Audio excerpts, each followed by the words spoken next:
Catastrophes after the flood. And I've been praying that I don't become another one. But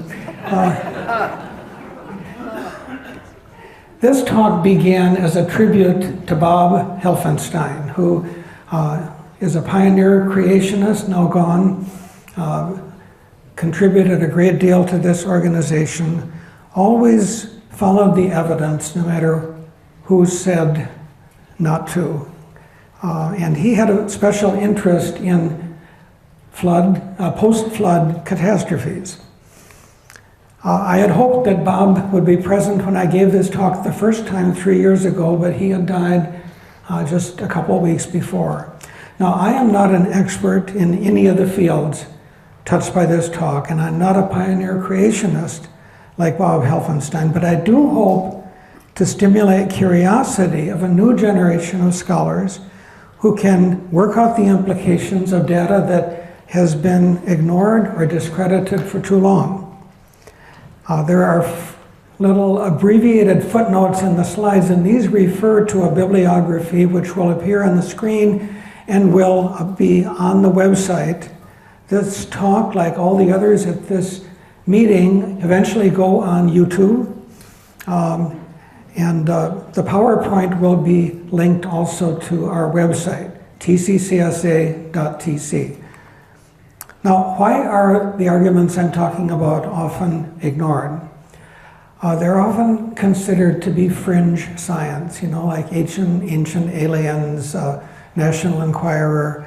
The proponents of them are classified as pseudoscientists, or at least unorthodox. And so the topics are eliminated prior to consideration. Now, why do scientists limit what they're going to look at in detail? Well, there are so many things to think about. So some get just written off a priori. Thomas Kuhn wrote a book in 1962 called The Structure of Scientific Revolutions. And he noted that scientific knowledge does not progress smoothly, but it leaps. And it's not leaping simply because of new knowledge, but it's the changing of generations.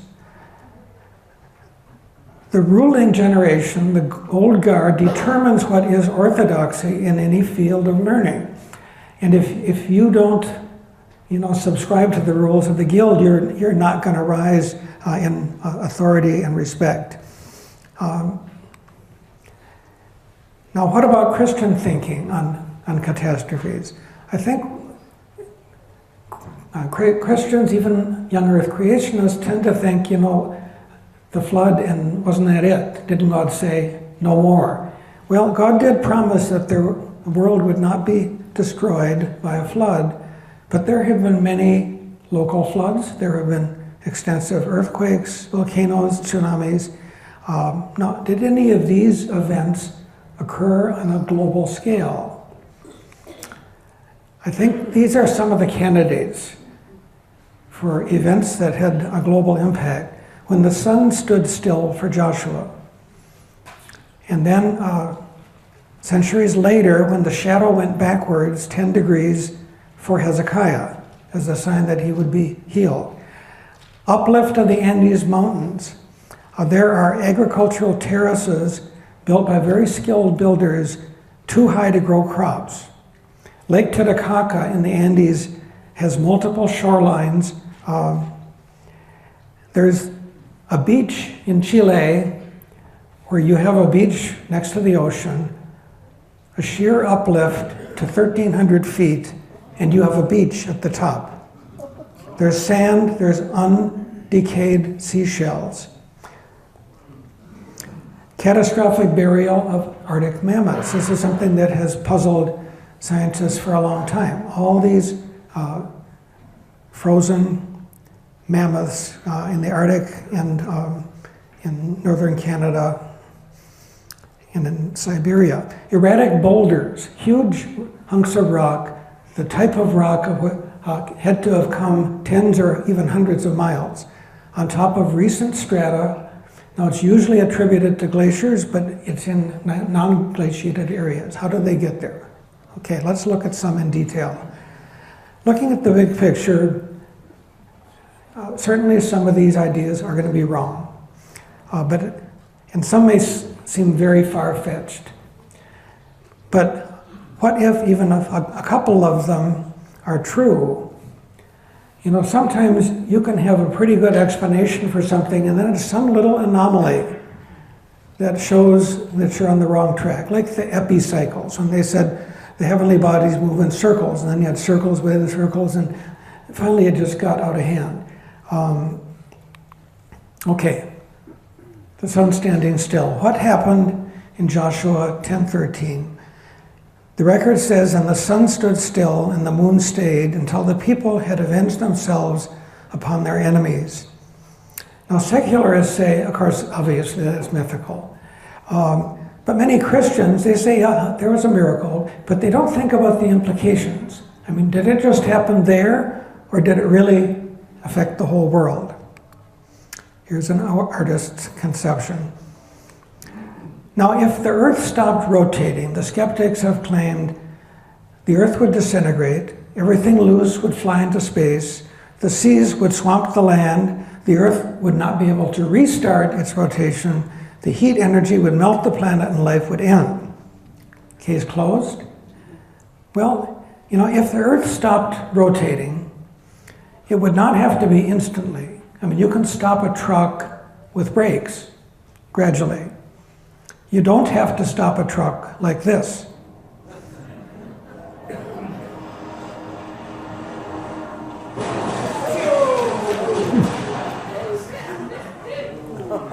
That's for the kids. All of you. Okay, other mechanisms to make the sun appear to stand still in the sky, a change in the location of the pole, the tilt of the axis. These could also cause the sun to not set. Rotational energy, if the crust of the Earth stopped, the rotational energy, if there's a passing astronomical body, energy could be transferred. It would not all have to be transformed into heat. Now, let me have 10 ways to offend the scientific establishment. Challenge uniformitarianism. Challenge deep time. Challenge any holy cow of any academic guild like archaeology's Egyptian chronology. Comment on a field in which you are not qualified as an expert, or claim that the Bible is valid in any way. You're in trouble if you disseminate new ideas to the general public before they can be properly censored. If you make any claims that cross academic boundaries, they're very territorial. If you find real data that the experts didn't see. If you call attention to design and you do not energetically qualify it as appearance of design. And what's number one? Well, you can guess it, yes. To hint, state, imply, or fail to refute the possibility that there is a supernatural element, especially a designer. You don't even have to mention the word God. Now, intelligent design advocates are rarely acceptable. And this is despite the hope of Philip Johnson, the attorney who said, you know, if we stick to the scientific evidence and don't say anything about the Bible, then we'll get at the table in academic discussions.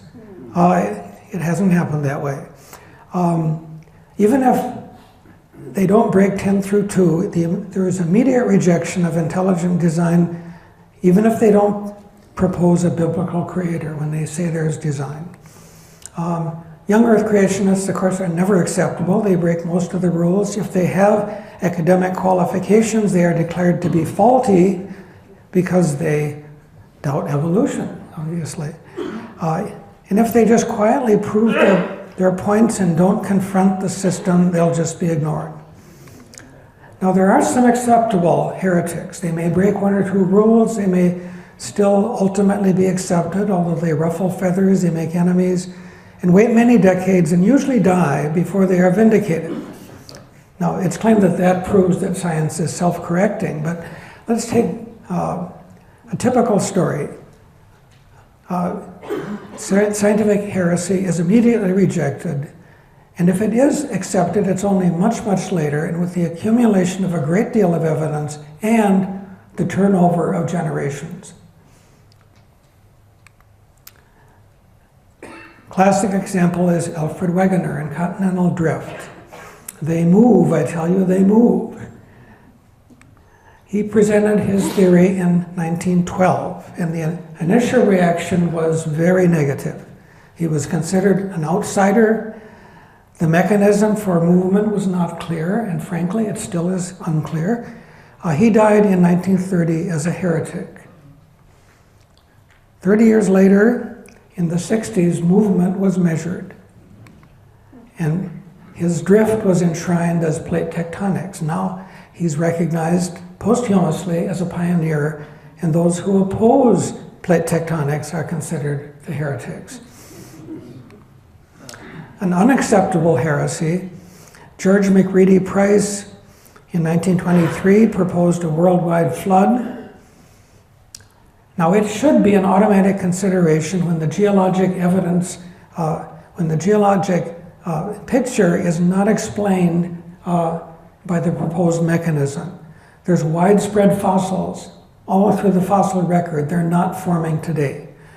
There are sediments like sandstone that are very, very widespread, and they require energetic movement. They don't form in the bottom of a shallow sea. They form at beaches with waves or in fast-moving streams. Price's arguments were ignored. Why? Because he found the biblical history to be credible.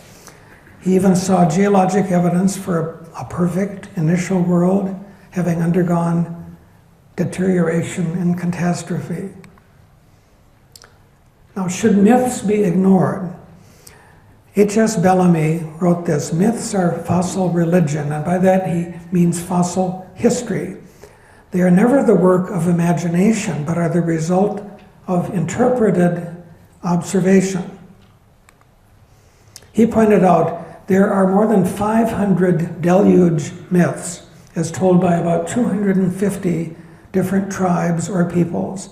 The deluge myths have not a common source. It's not the story that spread from culture to culture. They have a common cause, the deluge itself and the accounts of it that have persisted in each of those cultures. Now, reaction to the scientific community, well, Bellamy was classified as a catastrophist, and that was considered to have been effectively refuted. So he didn't have to be taken seriously. Now, of course, we have neo-catastrophists who realize that there had to be catastrophes to explain certain features, but they're mini catastrophes and there are just not any of biblical proportions. Emanuel Velikovsky. Now, this name came up in Bob Helfenstein's research. You may not, or you may have heard of him. If you have heard, you probably have heard that he's some sort of a charlatan, a fraud, because that's what the experts said. Now, the truth is much more interesting. A Russian Jew, born in 1895, he was a child prodigy in academics and languages. He studied pre-med in Scotland because they did not allow Jews at Moscow University at that time. He studied law and ancient history in Moscow, but not at the U. He earned an MD in Moscow when they changed their policy. He had a number of significant scholarly achievements. He edited monographs by Jewish scholars while he was in Berlin. The one on physics was by Albert Einstein. He married, moved to Jerusalem to practice medicine. Then he went to Vienna for a year with Freud's first pupil and returned to Tel Aviv to practice psychiatry. His monographs he edited were to be a foundation for a new Academy of Sciences in Israel. He was making contributions in neurology. He was the first to connect epilepsy with an abnormal EEG. Came to America fearing that his passion for research would be swallowed up by a busy medical practice. In 1939, he came to New York for access to the American libraries. Now, Sigmund Freud had written that Moses borrowed monotheism from Pharaoh Akhenaten. Velikovsky saw discrepancies in the chronology and in the idolatry of the Pharaoh. Moses, by his calculations, was prior to Akhenaten. And it's because, of course, the Exodus was being dated late by scholars. And the Pharaoh was not a monotheist, he was a mono-idolater. So this was New York in 1939. Velikovsky had a catastrophic idea. In April 1940, he was struck by the idea that a great natural catastrophe must have taken place at the time of Israel's exodus from Egypt and also the entry into the Promised Land. Now, the lack of an Egyptian narrative of those events had reinforced the view of academia that they were mythical. The Epawar Papyrus describes events that sound like Exodus, but the dates don't match. And this is an Egyptian document. We've heard about this. It's the Epawar Papyrus. It's in Holland in a museum. And they say, well, no, it's the wrong date. Now, Egyptian chronology is based on the work of Manetho, who may have inflated the ages, and then the chronology was refined over centuries by archaeological dating. It's considered the gold standard of chronology, but it lacked correlation with other cultures, and so it was simply imposed on other chronologies. By redating the Exodus, Velikovsky found much confirmation and correlation. Now, a very interesting worldview. Remember, he's a secular Jew. He accepted the historical accuracy of the Old Testament, but he denied any supernatural involvement. So he had to come up with natural explanations for the events of the Exodus. Let me run you through these. Now, some of them, you're going to say, but very interesting. First, he looked at Scripture. What does it say? As they fled from before Israel while they were at the descent of Beth Horon, the Lord threw large stones from heaven on them, and they died. The Lord and Joshua spoke to the Lord in the day when the Lord delivered up the Amorites before the sons of Israel, and he said in the sight of Israel, O sun, stand still at Gibeon, and O moon in the valley of Ajalon. And so the sun stood still and the moon stopped. Here's another artist's conception. Now remember, this was shortly after the stopping of the Jordan, when they crossed, and the fall of Jericho, which is considered, even by evangelical scholars, to have probably been a miraculously timed and targeted earthquake. The date worked out to be about 1400 BC. It was approximately 50 years after the Exodus. Global correlation, and this was fascinating. Looking at records from the Mayas, Velikovsky found that they had described in the middle of the second millennium BC a long night where the sun rose to the horizon and stopped. Now Mexico is about 9 hours behind Palestine. So 3 p.m. Palestine would be 6 a.m. Mexico.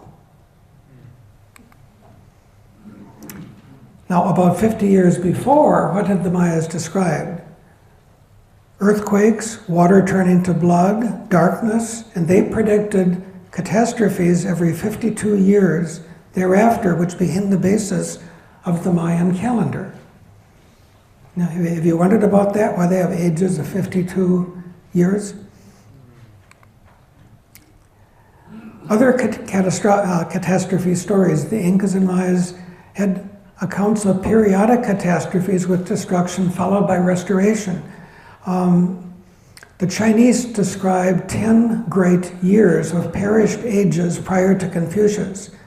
Polynesians have a tradition of successive creations with different skies. There's a Buddhist book describing 3 destructions by water, fire, and wind.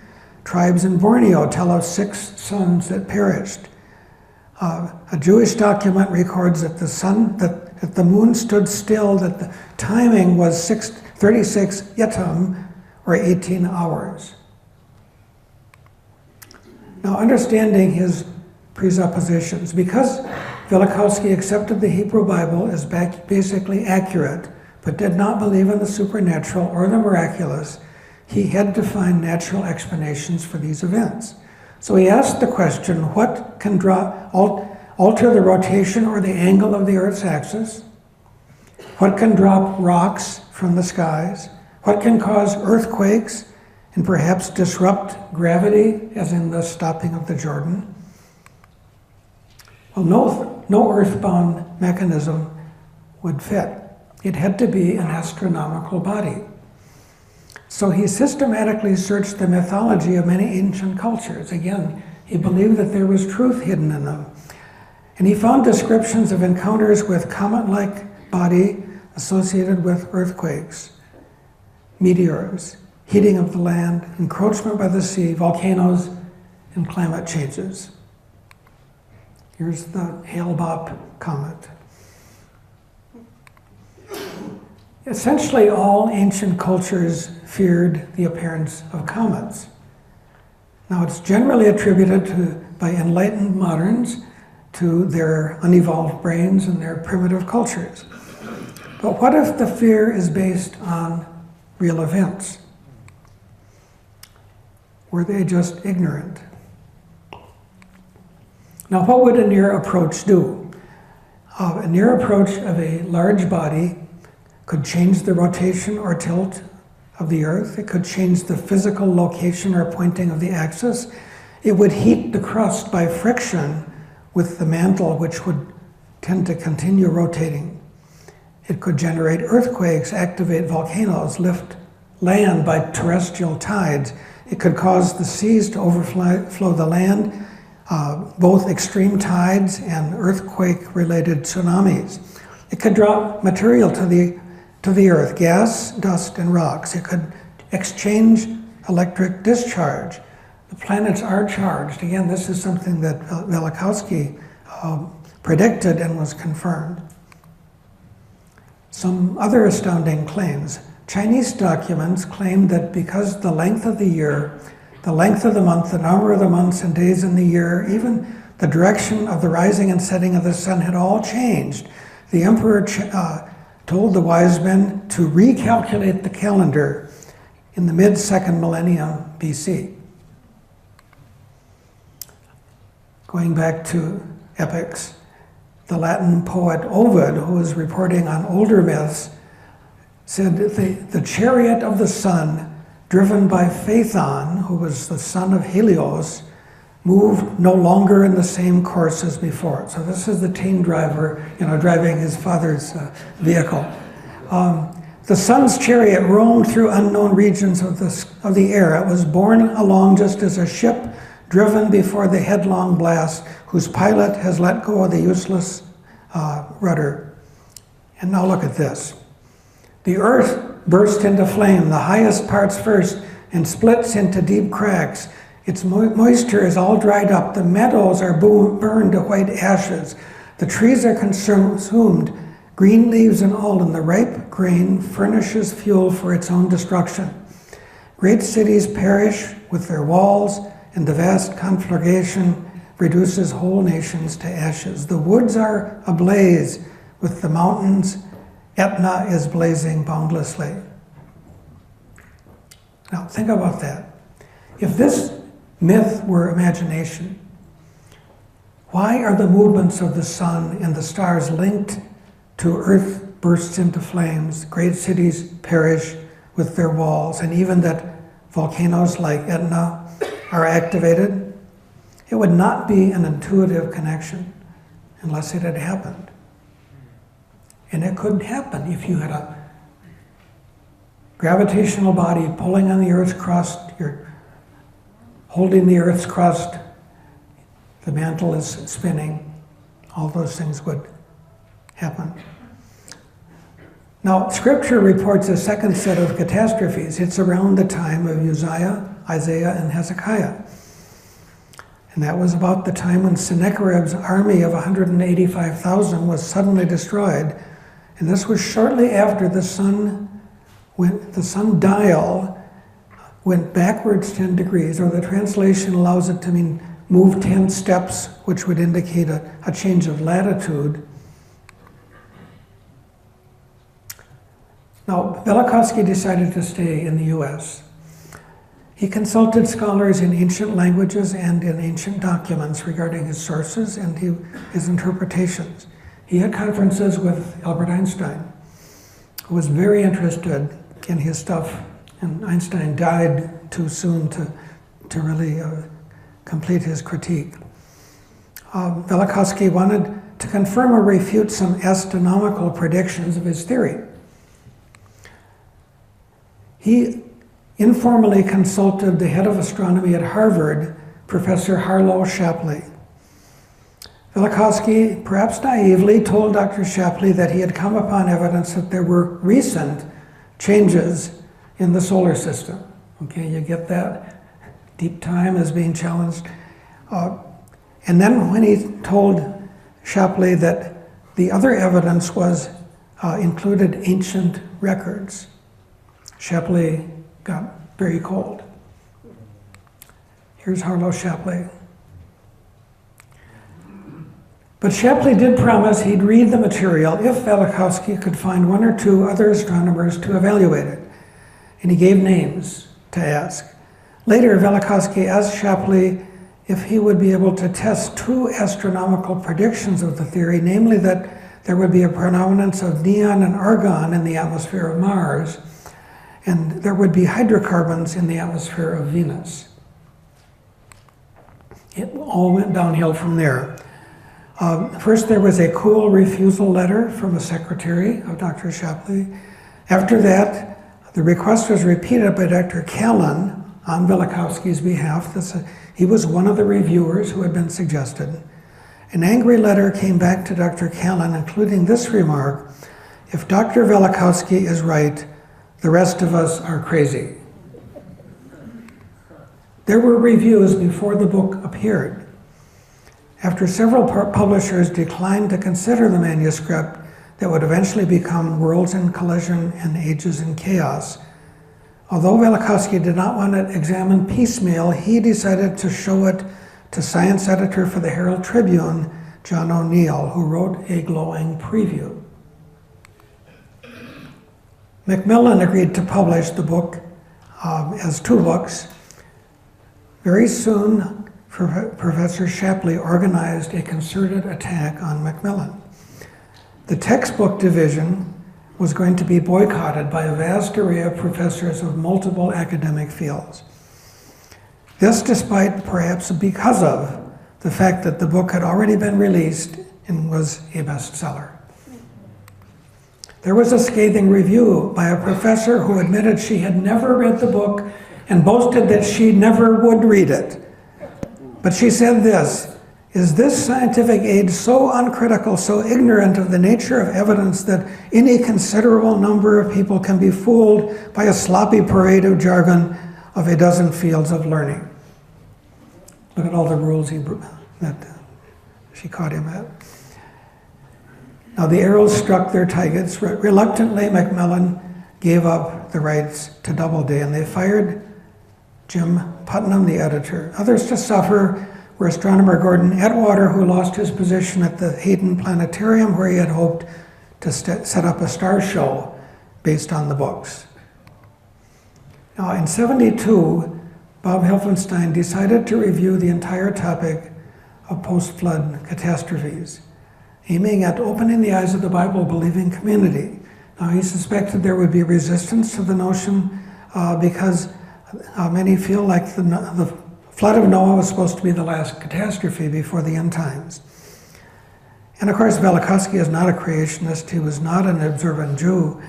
And yet, Bob found scripture, such as Amos and Isaiah, writing about the Lord punishing nations after the manner of Egypt. And that became the title of his unpublished book. Okay, what does it all mean? Remember now, experts are going to disagree. And remember that although Velikovsky believed in the accuracy of the Old Testament, he did not believe in miracles. He believed that Moses did not hear the voice of God, but heard geologic and cosmic groaning from the catastrophes. And yet he called Moses a religious genius. Velikovsky broke another rule. He went to Greek mythology. Greek mythology talks about Athena, born from the head of Jupiter, hid in a cloud split open by lightning. And she was initially the goddess of war and took the name Venus.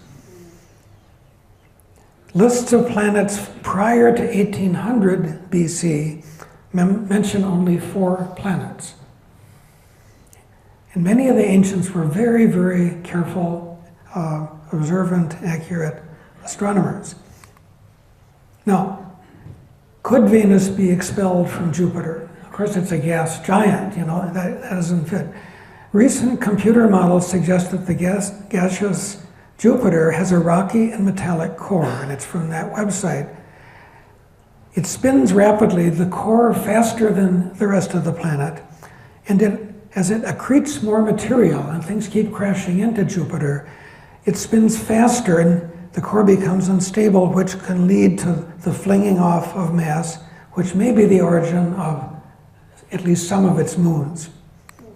Now, here's a graphic showing a large body with a core which is spinning faster. I have to tell you, this is supposed to be a red giant, and it's not the planet Jupiter, but the graphic is awfully nice, and I think it's similar. Now, if Venus were born that way, okay?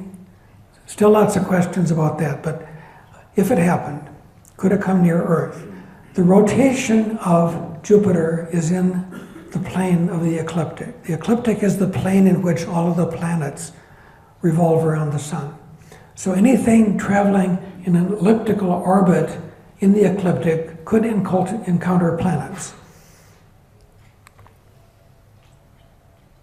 Now, there is a curious argument alleging major recent collisions in the solar system proposed by a psychiatrist named Emanuel Velikovsky in 1950.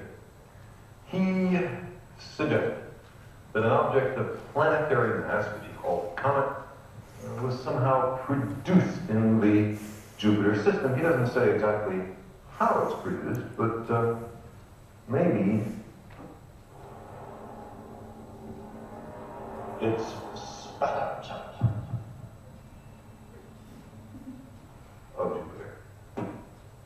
Anyway, however it was made some 3,500 years ago, he imagined, it made repeated close encounters with Mars, with the Earth-Moon system, having as entertaining biblical consequences the parting of the Red Sea so that Moses and the Israelites could safely avoid the host of Pharaoh, and the stopping of the Earth's rotation at the moment that Joshua commanded the sun to stand still in Gibeon.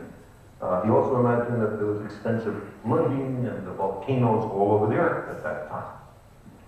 Well, then after a very complicated game of interplanetary billiards is completed, Velikovsky proposed that this comet entered into a stable, almost perfectly circular orbit, becoming the planet Venus, which he claimed never existed until then. Now, these ideas are almost certainly wrong. There's no objection in planetary astronomy to collisions. We've seen collision fragments and evidence throughout the solar system. The problem is with recent and major collisions. I have one question for you. Would you buy a used car from that man?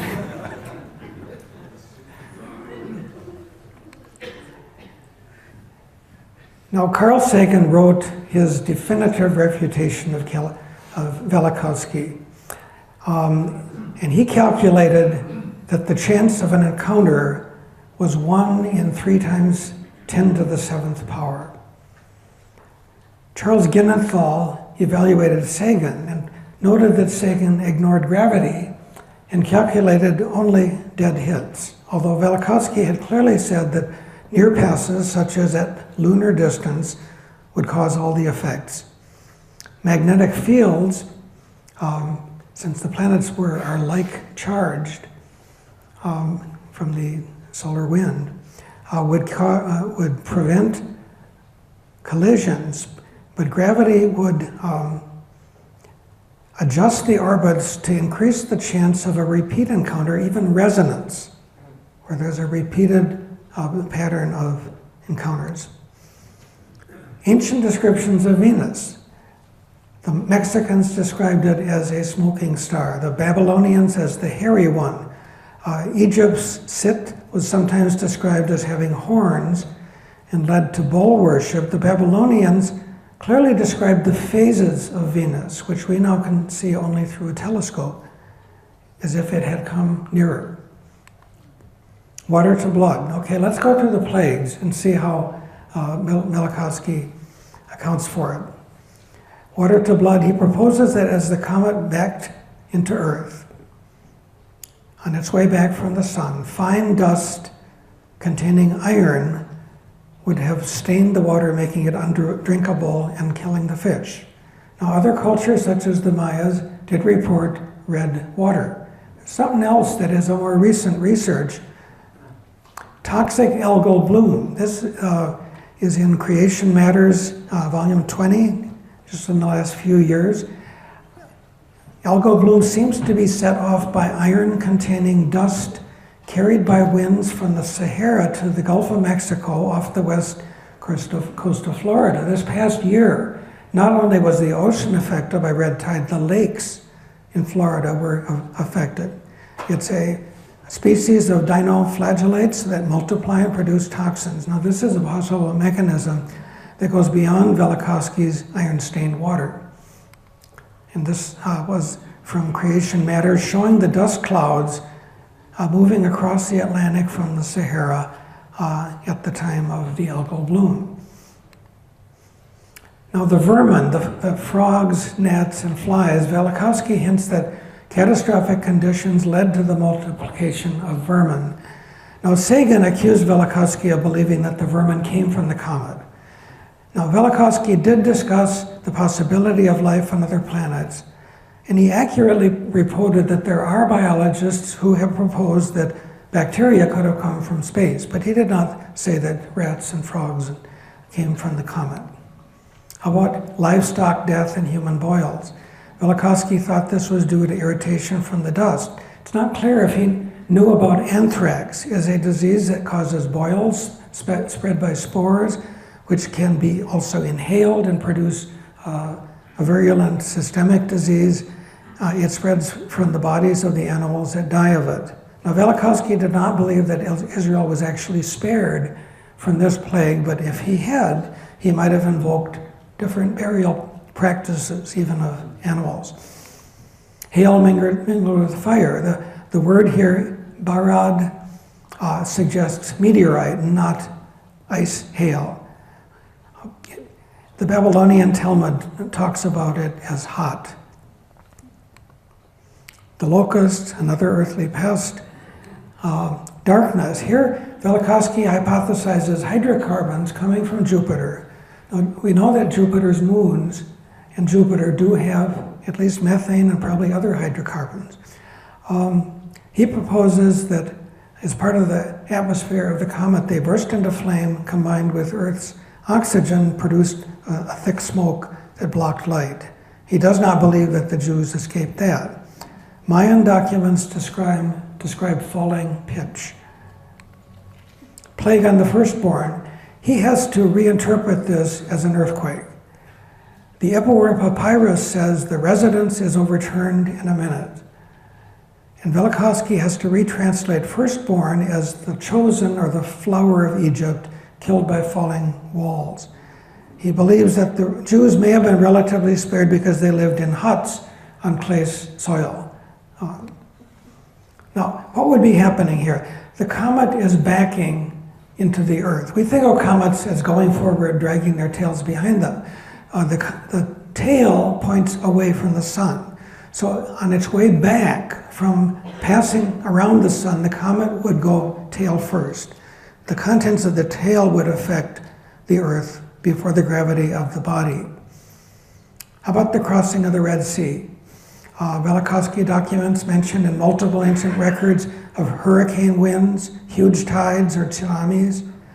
The scripture says Moses stretched out his hand over the sea, and the Lord caused the sea to go back by a strong east wind all that night, and made the sea dry, and the waters were divided. And the children of Israel went into the midst of the sea upon the dry ground, and the waters were a wall on the right hand and on the left. So here's the movies. Dry ground. Now, Jewish rabbinical sources, as well as Greek and Mexican traditions, say that the ground became heated. The waters boiled and volcanoes erupted. Now, this would be expected if there was friction between the crust and the mantle. This would dry any ground that was laid bare of water. Other biblical references, Velikovsky has says that there are more detailed descriptions of the Exodus in Psalms and the prophets, but that they are usually interpreted as symbolic. In Psalms it says, when Israel came out of Egypt, the sea looked and fled, the Jordan turned back, the mountains skipped like rams, the hills like lambs. Tremble, O earth, at the presence of the Lord. In Psalms, the hills melted like wax at the presence of the Lord. Micah writes, the mountains melt beneath him and the valleys split apart like wax before the fire, like water rushing down a slope. Manna. Now, Velikovsky even comes up with an explanation.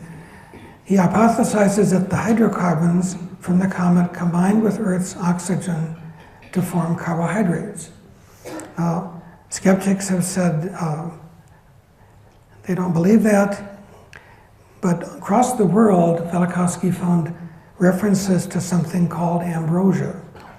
The Greeks wrote of ambrosia falling from the atmosphere. It could come as a nectar or an ointment and was compared to honey. Finns and Maoris talk about heavenly bread falling from with the dew that sustained people during a prolonged darkness. Now, Sagan in his critique claimed that the Earth's atmosphere would be more likely to produce poisons like cyanide. But there are some chemists that wrote in the several years of journals that followed some of the teachings of Velikovsky have said that formaldehyde could form and it could polymerize into carbohydrate. Now, Velikovsky would have to interpret the double portion before the Sabbath as a mythical elaboration. Okay, I think this brings us to a question of what makes a miracle. If God did miracles using natural forces, are they still miracles? Jesus turns water into wine. Could this be thought of as a speeding up of a natural process? Over time, wine turns water, the vine turns water, minerals, and carbon dioxide into grapes, which can ferment into wine. Jesus also designed that process. Some miracles are in the timing. The flood of Noah involved fountains of the great deep and windows of heaven that had to be opened at the right time. The stopping and starting of rainfall is a natural process, but it becomes a miracle when it's predicted or commanded, as in the case of Elijah. Jesus called for a storm to suddenly stop. Now, if God could uniquely act in miraculous ways, could he? If he uses natural forces, it can be done in a way that marks it as miraculous. Some miracles clearly are a counter to natural processes, like the restoring of life. And miracles are designed to show us who God is and to give credit to God's prophets and his revelation. The burning bush, the fleece of Gideon, gave evidence to Gideon and Moses that God was with them. Miracles show God's judgment, such as in the case of Sodom, showing God's love, raising of the dead. The pillar of fire and smoke, again, interesting. Velikovsky hypothesizes that this was the appearance of the comet itself, which, having become entangled with the orbit of Earth, exchanged electrical discharges with Earth and followed its orbit for a time. Now, it doesn't quite seem to fit with the biblical description, but such a tangled cometary orbit happened and was observed in 1767 when Lexell's comet orbited Jupiter for 12 years and then broke free. Pliny and Hevelius, in observations preserved by Rockenbach, reported on a comet that appeared as a pillar of fire and cloud in about 1495 BC. I'm happy to be here and to see so many young faces. I am asked in 45 minutes to present my theory. Dr. Ingers presented it in shorter time. I nevertheless believe that I am in the position of that Gentile who came to Rabbi Hillel, an early rabbinical authority, and asked him to teach the wisdom of Judaism in the time that the man, this worship of pagan religion, was able to stand on one leg. And when he came first to Rabbi Shammai, he was a stern, severe man. He drove him out of the premises. But Rabbi Hillel, who was a kind spirit, he told him in one sentence what it's all about: love thy neighbor as yourself. And the story tells us that the Gentile was converted. I do not trust to convert you, but I hope to leave here some seeds, some ferment of thought, of tacticism, of new look at the universe and what is in it. In this short period of time that I have before me, there will be a question. So he comes across as a very kind, cultured, old world style gentleman. And he was treated very shabbily by the academic establishment in America. Now, has this caught your interest? If it has, you really need to read extensively on the subject. I've only scratched the surface. In addition to reading all of Velikovsky's works, you need to read the critics, also the observers, some of whom were unbiased enough to say that the critics behaved very badly. Now, there's a little more to the story. The first set of catastrophes, the Exodus, was due to successive near passes by Venus as a comet. Venus then encountered Mars, according to Velikovsky, and perturbed its orbits. And the several encounters of the 7th century BC, the time of Isaiah, he says were with Mars, which then became the god of war in ancient astrology. How about the circular orbit? Is that reasonable? Velikovsky hypothesizes that after Venus perturbed Mars into an elliptical orbit, which eventually encountered Earth, Venus gradually settled into a less elliptical orbit and finally circular. Now, calculations do indicate that reasonable gravity and magnetic fields may do that. There are things we don't know about orbits.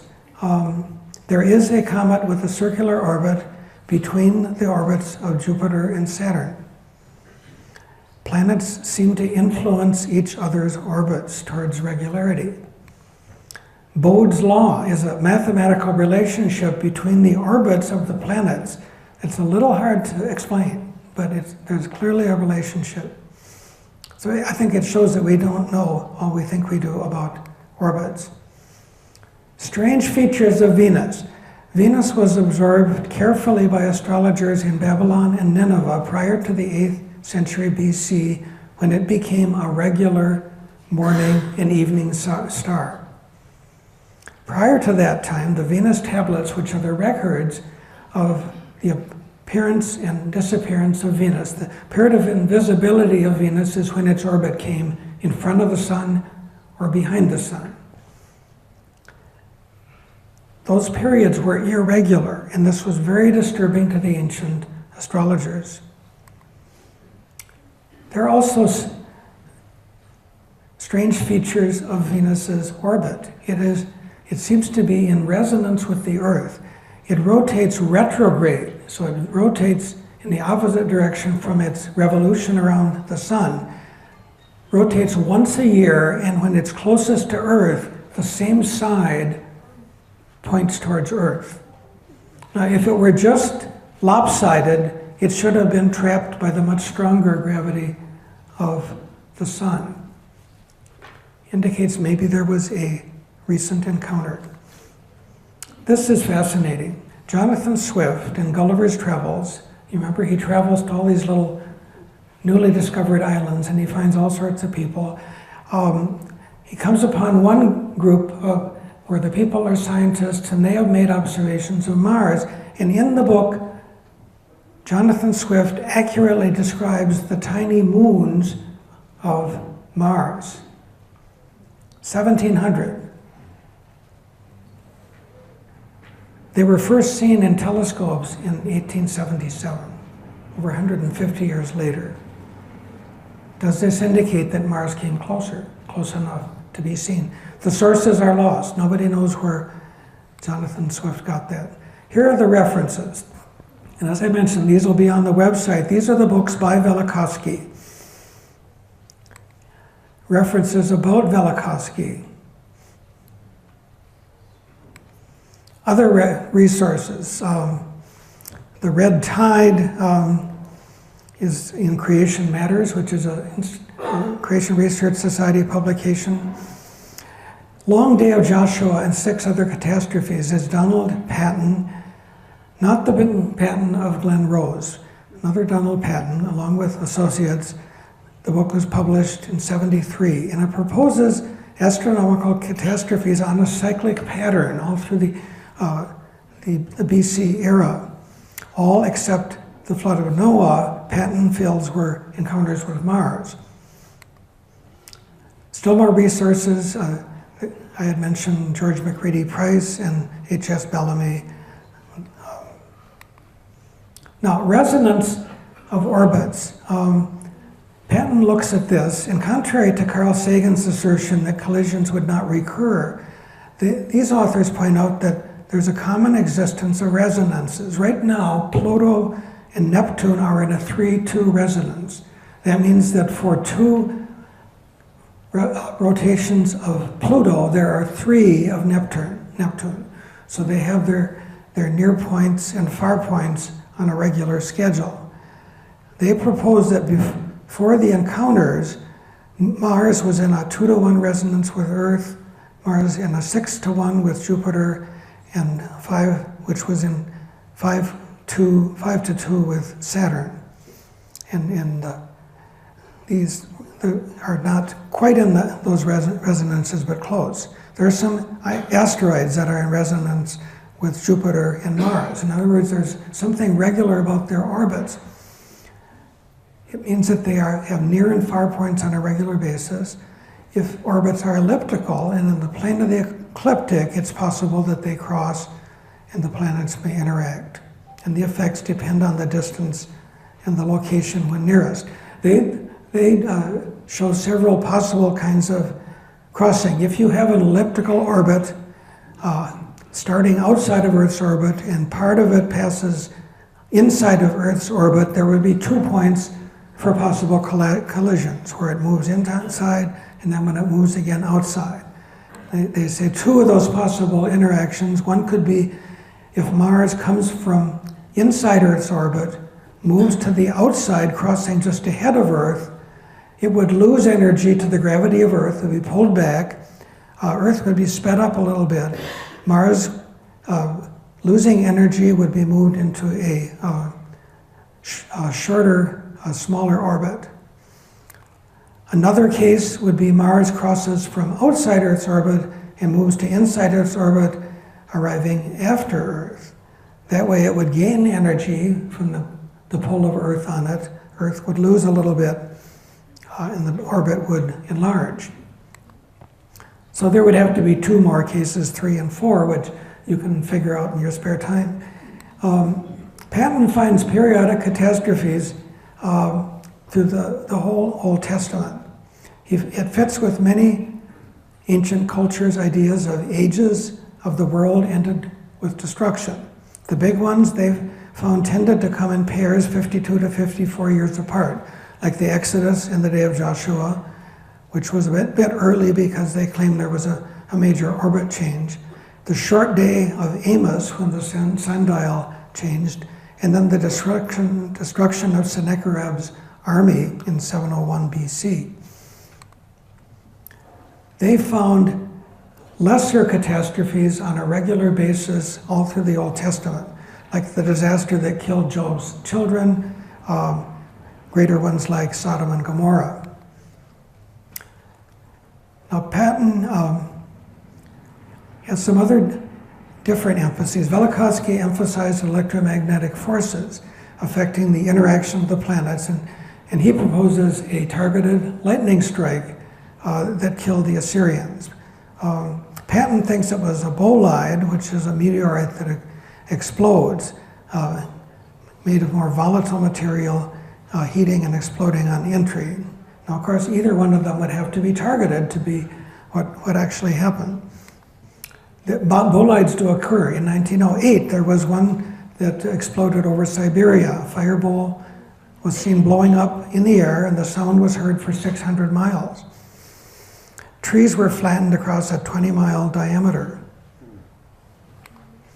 How was Sennacherib's army destroyed? If God used a natural catastrophe, he would have to fine-tune it, regardless of the method. Or it could be pure angel power. Angels can do that. Ancient peoples watching the stars. He noted, in some cases, they seem to use their deity, star, as a guide to when they should have battles because they expected some kind of catastrophe to help them. Charles Ginenthal, a journal called the Velikovskian, analyzed the extinction of the mammoths. Northern Siberia appears to have had a temperate climate capable of sustaining vast herds of grazing animals and large deciduous trees. There are the remains of large trees. You see pictures of mammoths in a sort of Arctic landscape. They couldn't have lived on that. They are grazing animals that need a massive amount of vegetation. But there's evidence of a sudden change of climate. There's all those frozen mammoths. Ginenthal proposes that if the axis were more vertical, that the temperate zone would be larger in both directions. I don't think this has ever been subjected to a computer model, but he said if it goes higher, you'd have temperate higher up. If it went down into the belt where the world's major deserts are, they would be more temperate. We do know that ground-penetrating radar has shown that there is evidence of rivers and cities under the sands of the Sahara. In the Journal of Creation, recently, there were 2 frozen baby mammoths who were ages 1 to 2 months. One was found in Alaska, one in Siberia. They were examined for cause of death. We think they froze to death.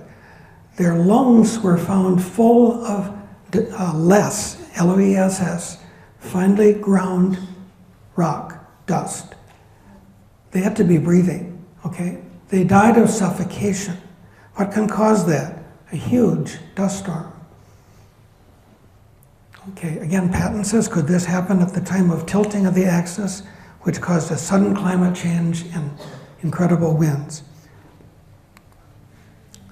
A polar flyby or near miss of a massive object could affect the tilt and or the location of the pole. Now, this talk will eventually go on YouTube. You know, everything is on YouTube nowadays. The PowerPoint will be linked to TCCSA.tc. Bob Helfenstein's manuscript is available as a PDF on the website. The books that I mentioned, again, the list will be on the website. You can find them on eBay and Amazon as used books. I'm going to touch on a few more points just to kind of totally put you to sleep. The comet and the Earth interacted partly due to gravity and partly due to electromagnetic forces, which decrease as proportional to the inverse of the cube of the distance. So magnetic forces do not figure in most planetary orbits. Now, the Greeks describe a thunderbolt from Zeus to Typhon, Jupiter to Venus. You know, how can there be normal lightning in outer space? Why are they pictured that way? Well, Velikovsky predicted radio waves would be found emanating from Jupiter. He predicted the Earth's magnetic field. That's been confirmed, the Van Allen belts. The solar wind of charged particles is now known to cause potential difference among the bodies of the solar system. There's strange behavior of solar flares. They curve back into the body of the sun, apparently due to the magnetic fields. There's evidence of magnetic reversals and shift of the magnetic poles. One Egyptian temple showed the zodiac as it would look from the southern hemisphere. Some have said, could the Earth have flipped? Strange extinctions and distributions. There are deposits in England that are felt to be post-glacial that have broken, totally broken but not eroded, bones of hippos, grizzly bear, reindeer, cave lion, and hyenas. These are not all from the same habitat. It appears that they were violently mixed and broken and carried long distances as whole bodies before the flesh rotted away. Could tidal or tsunami waves have done something like this? Erratic boulders. Large boulders are found all over the world on top of fairly recent strata of types of rock only found at a distance of up to tens to hundreds of miles away. How did they get there? Transport is usually attributed to glaciers, but some of them weigh 10,000 tons. They've been moved uphill, and some are in unglaciated areas, and it seems more likely that they are related to colossal tsunamis. We know what a moderate tsunami could do to a Japanese city. Scriptural references in Amos: he who calls for the waters of the sea and pours them out over the face of the land, the Lord is his name. Major mountain ranges seem to be along lines that could have followed the orbit of a body circling the Earth. Now again, it's usually attributed to plate tectonics, and that may be true. But there's evidence of recent elevation in the Andes. There's a megalithic city built of huge rocks that had to be carried long distances. It's in the Andes at 12,500 feet, a level where corn does not ripen, and there are agricultural terraces up to 15,000 feet, well above the eternal snow line. Now, would a sophisticated group of builders build something that they couldn't use? The indication is that there has been uplift. The old strand line on Lake Titicaca is about 360 feet above the current shoreline, and it's on an angle. Indicates the lake was lifted or the water level lowered and the lake was tilted. Crustal tides would occur from a close flyby of a planet like Mars, could be at least 85 feet, or for a closer or if it were a more massive body like Venus. If it were along a fault line, there could be great movement. In Valparaiso, Chile, there is a beach on top of a 1,300-foot cliff near the ocean. You got a beach down by the ocean, 1,300 feet rise, and at the top there's a beach with undecayed seashells. Now, Darwin actually saw this on his travels in 1834-35, and he was impressed that this indicated recent uplift. Now think how different his life would have been if he had not been so blinded by deep time. This does not look like millions of years, thousands at best. Ancient cities. Now, ancient cities, especially in the Middle East, usually are on multiple layers, with a city built on top of the rubble of an apparently completely destroyed previous city. These are called tells.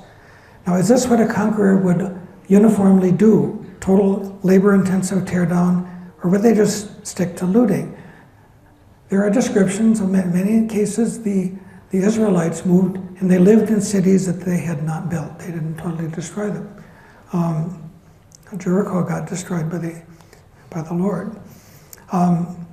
Were there periodic major earthquakes that toppled the cities, and then they were built in the same location because it was a strategic location? Here's a diagram of a tell. Now, is it important to get all this right? We can be wrong about a lot of things and still be a child of God. But those who think God didn't act in the past are at risk of thinking that God is not going to act in the future. As Peter wrote, where is this coming? That would be tragic, because bad news forecast, there is another catastrophe. The seventh angel poured out his bowl into the air, and out of the temple came a loud voice from the throne saying, "It is done." Then there were flashes of lightning, rumbles, peals of thunder, and a severe earthquake. And God remembered Babylon the Great and gave her the cup filled with the wine of the fury of his wrath. Every island fled away, and the mountains could not be found. From the sky, huge hailstones of about 100 pounds each fell upon men. Then I saw a new heaven and a new earth. Here's the good news: God wins. For the first heaven and the first earth had passed away. There was no longer any sea. I saw the holy city, the New Jerusalem, coming down out of heaven from God, beautifully dressed as a bride for her husband. And I heard a loud voice from the throne saying, "Now the dwelling of God is with men, and he will live with them. They will be his people, and God himself will be with them and be their God. He shall wipe away every tear from their eyes. There will be no more death or mourning or crying or pain, for the old order of things has passed away."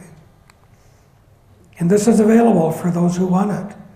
It is done. I am the Alpha and the Omega, the beginning and the end. To him who is thirsty, I will give to drink without cost from the spring of the water of life. He who overcomes will inherit all this, and I will be his God, and he will be my son.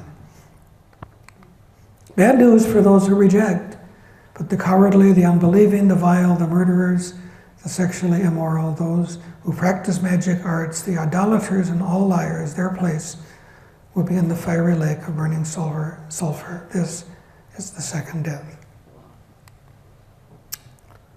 The end of Catastrophes. So thank you very much.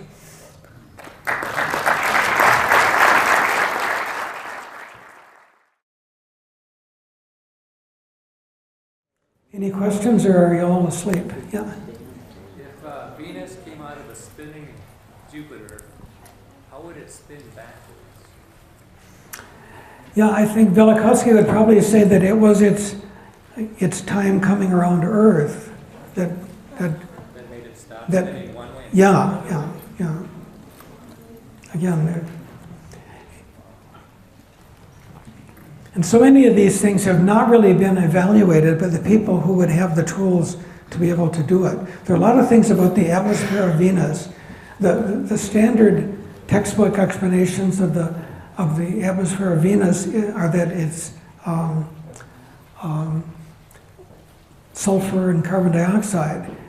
There was an early probe found hydrocarbons, but somebody didn't like that, and so that evidence was stricken. Yes? Velikovsky seems to have made a bunch of predictions that were later proven to be accurate. Yeah. Did he make any predictions that were false with later knowledge?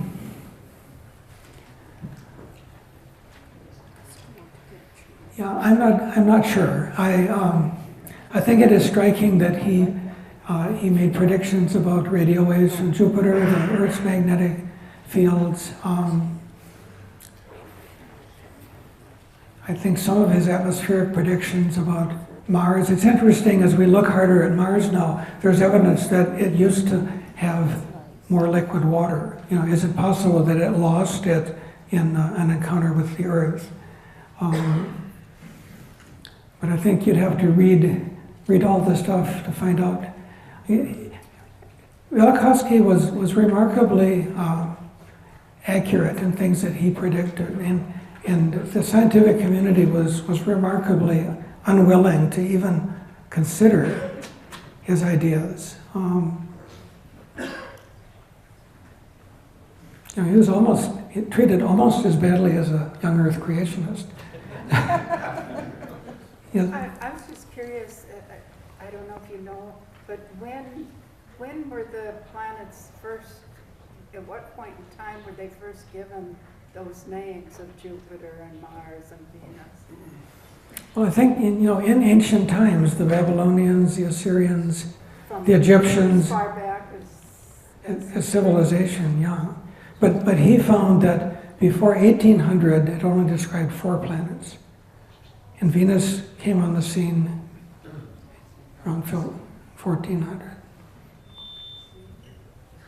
Again, the standard view is, well, they were not accurate observers. And this thing about the periods of eclipse of Venus, they weren't very accurate. No, they were very, very accurate. They didn't have telescopes, but they were very detail-oriented. And so there really is evidence that it was elliptical, and it bothered them. If you've had a close encounter, if when one of these comes close enough to cause effects on Earth, then you get kind of worried the next time you see the early signs. Yeah. Would Velikovsky say that the large body that came near the Earth and caused a long day, would that be responsible for slowing the Earth's rotation or tilting the axis of the Earth, or both? Yeah, he would say it slowed the rotation of the Earth or stopped it at the time of Joshua, that it may have had effects during the Exodus, gravity changing the pull on the waters, causing the winds. Although there's not a clear description of change in the length of the days. Many of the ancient records describe a 360-day year and 12 months of 30 days each. And again, the standard answer is, well, they're pretty primitive. They couldn't quite count straight, but again, so there probably was some disruption at the time of the Exodus too, although not as dramatic as the sun standing still. So did he make a distinction, or did he separate it between the slowing of the Earth's rotation and the other thing, the changing of the Earth's axis? Did he mention those two things working together? Actually, the change of the axis, that was Patton. That was Patton who proposed that. Velikovsky, I don't believe, looked at the extinction of the mammoths, but Patton did in detail. Yes? This theory about the the alteration of the axis, does the old range fit within the region of stability understood by current scientific theory, or does he propose that there's an increased region of stability before you have? You know, I've asked a creationist who's quite knowledgeable, and if there's ever been a computer model of what would happen if the Earth, if the axis were straighter, and he said it's never really been looked at. He could just make a guess, and again, I think there's not a lot of motivation of people to study anything that's associated with Velikovsky. It's you could call it an anti-tenure variable. What I'm asking though is, Yeah. it's considered a parameter for life that the Earth's axis has to be in a certain range. Mhm. Is that range, in Patton's theory, the axis is at a different position, but is it still in that range? Or does he Yeah, argue with that? I don't know. I don't know, and he's gone now, so I don't. Now he knows. Yes. Well, I was like remembering on this slide that talked about like Babylonian astronomers were like saying there was a variation around 700 or 8th century BC in the appearances of Venus, but then another thing, it sounded like they were saying Venus didn't appear until the 1400s, so I'm a little confused about that. Yeah, of course, BC, you know, you're counting backwards. 1400 BC, and then 700 years later is 700 BC. Yeah, so, and again, this thing about astrology, you know, predicting from the stars. If that started as, you know, when such and such a star moves in this way and comes between this and that, if in the past that meant you're going to have earthquakes and floods and volcanoes, you know, then you start to predict. I mean, it's a perversion of that to say, now I can look at your horoscope and tell, you know, what you're going to do in your life. But you can see how the general principle of predicting things from the stars could have started from trying to accurately forecast disasters. Well,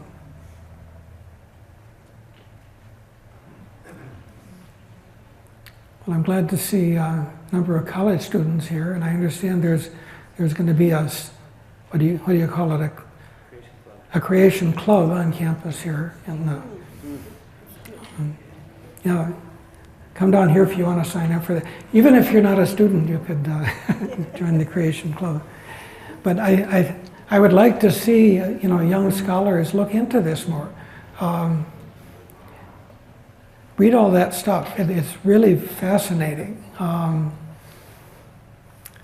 And I like the credibility that Velikovsky gives to the scripture. He said, my ancestors were very careful and they recorded things. And they did it honestly. You know, they didn't airbrush their heroes. In fact, Indian philosopher became a Christian because he said the Bible must be God's word. The Jews must have considered it God's word because it's a very anti-Semitic document. And they preserved it because they didn't want to change God's word. Yes? You just said Velikovsky added validity to God's word, and yet he didn't believe in miracles. Oh. He didn't believe the water was turned to blood, it was iron. Clearly the Old Testament has a word for iron. Yeah. He would have said iron. Yeah, that's right. So how is that validity? He just thought the Jews were very careful record keepers. Yeah, it was not consistent. And you know, in all of the stuff, there's one place where somebody said, "Do you believe there is a God?" And he said, "Well, maybe there is." So he was a conundrum. Well, as a Christian, God's word says that He has made Himself evident to every man. Yeah. So that we're without excuse. Yeah, absolutely. Velikovsky is without excuse. Absolutely. He's not. Yeah. Honest man. Yeah. There was cognitive dissonance. You know, how can you believe that this is accurate and deny Maybe that's the reason he wanted to come up with natural explanations, so that he didn't have to believe in God. Yes? Well, I was just thinking of Ignatius Donnelly, who was a governor of Minnesota, and he wrote several books like that, and he was an atheist too. Mm-hmm. He was writing them for the purpose of showing that they were natural Mm-hmm. things that happened rather than, Yeah. biblical prophecies. And he didn't seem to see that he's actually proving the truth, that, Mhm. that these beliefs in the things in the Bible are worldwide. But yet, Mhm. he was still an atheist, even though he knew that. Yeah, people go through mental gymnastics, to believe that life organized itself. It takes more faith than anybody could possibly have. You could believe that laptop computers, occur by chance. Yes. I've dealt with a number of people that are just off the edge on this thing towards atheism or at least agnosticism. There is no way in the world you can hate something that doesn't exist. Yeah. So if God doesn't exist, Yeah. that just clearly demonstrates that they know. Yeah. Yeah, it's clear that it's not just the evidence. And I remember, well, I mentioned this on the radio. I was an evolutionist coming out of medical school because I had been brainwashed. I thought, well, it must have been the way God did it. No, it certainly gives you problems with the nature of God. God is cruel, clumsy, and he has to keep tinkering, but then I started looking at the evidence. I was sent some books by my brother, A.E. Wilder Smith, on design. A code does not occur by chance. The information carried on a code does not occur by chance. Long ages of time don't help, they make it worse. Information is degraded, And I came back for some further training from the mission field, and there was a lecture by a nephrologist who said the kidney evolved in an environment of low salt. Therefore, when the sodium level rises above a certain range, the kidney is maladaptive and puts out chemical messengers that raise the blood pressure. And afterwards I said, doesn't it amaze you that this incredible mechanism, the kidney, which gets rid of things the body doesn't want, saves the things that it wants, keeps so many things in balance, can't make a minor adjustment? He said, well, it's the time frame. So I'm mentally picturing, animals that have kidneys are dying of strokes, for millions of years before they finally get it right. I said, doesn't it seem more like a complex mechanism that's actually going haywire? And he just, and I said, well, actually, there is evidence against evolution. Are you interested? He said, no. I said, I could leave you some papers and books. He said, stop. I know where you're going with this.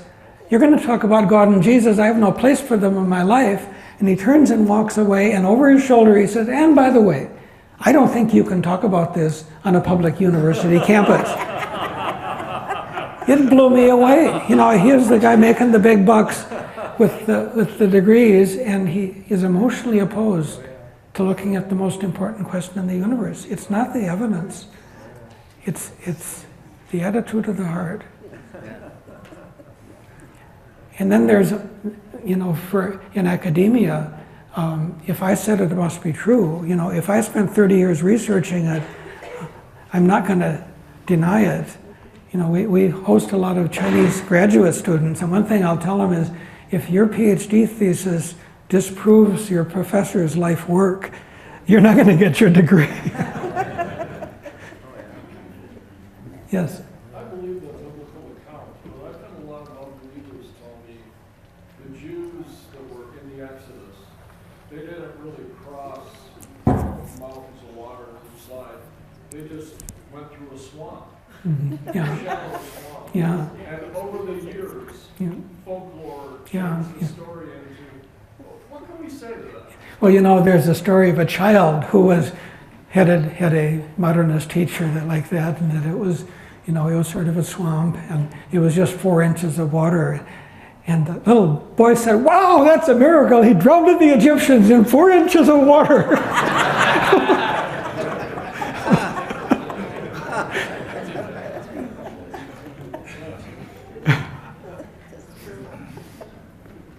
Well, thank you all for coming. Stop and see the resources and grab the posters. Come back next time.